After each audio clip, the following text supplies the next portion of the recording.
하나님의 백성은 자신의 감정과 욕망을 따라 행하지 않고 오직 하나님의 법을 따라 행해야 됩니다. 유다의 두 아들에게 임한 하나님의 심판은 그들의 죄악 때문이었습니다. 유다는 남은 아들마저도 잃을까 두려워서 하나님의 법을 따르지 않다가 또 다른 난관에 처하게 됩니다. 우리는 이 유다의 잘못을 통해서 신앙적으로 교훈을 받아야 합니다. 오늘 말씀을 통해 언제나 하나님 앞에 바르게 행하는 여러분들이 되기를 주님의 이름으로 축원합니다. 본문을 읽어 드립니다.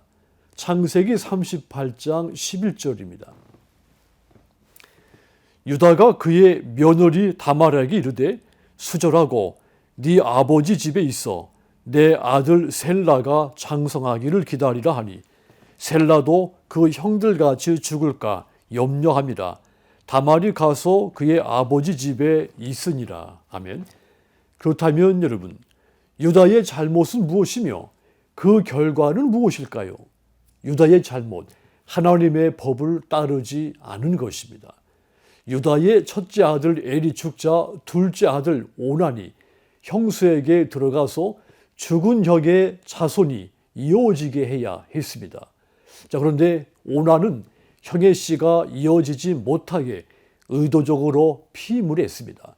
그가 원치 않는 일이었기 때문이죠.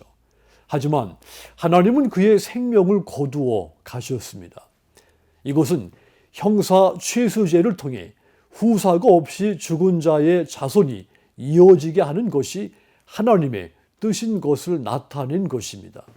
자, 이러한 법은 모세를 통해서 하나님이 계시하셨지만 이전부터 관습으로 지켜오던 것이었죠. 누가복음 20장 28절은 그 근거입니다.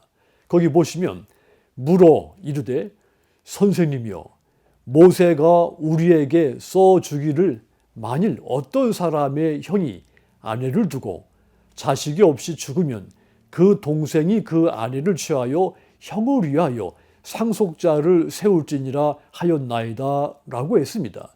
자, 그런데 유다는 이 첫째와 둘째 아들이 죽은 후에 셋째 아들 셀라까지도 죽을까 봐 두려웠던 것입니다.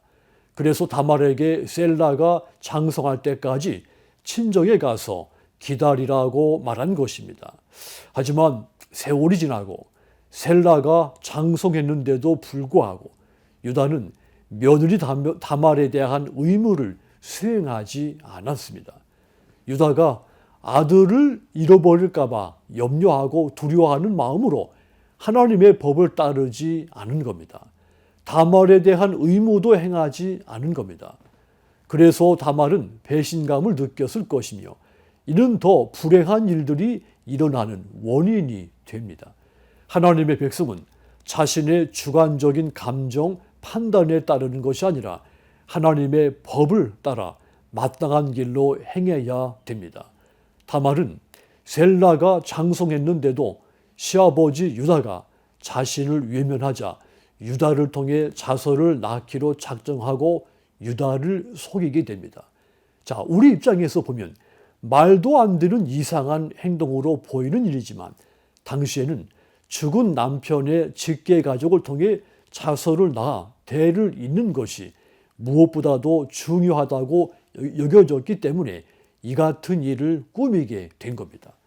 후에 다말이 임신을 했고 그 아이가 자신의 아이인 것을 알게 된 이 유다, 그는 나보다 옳도다 말하면서 셀라를 다말의 남편으로 주지 않은 자신의 잘못을 인정하게 됩니다.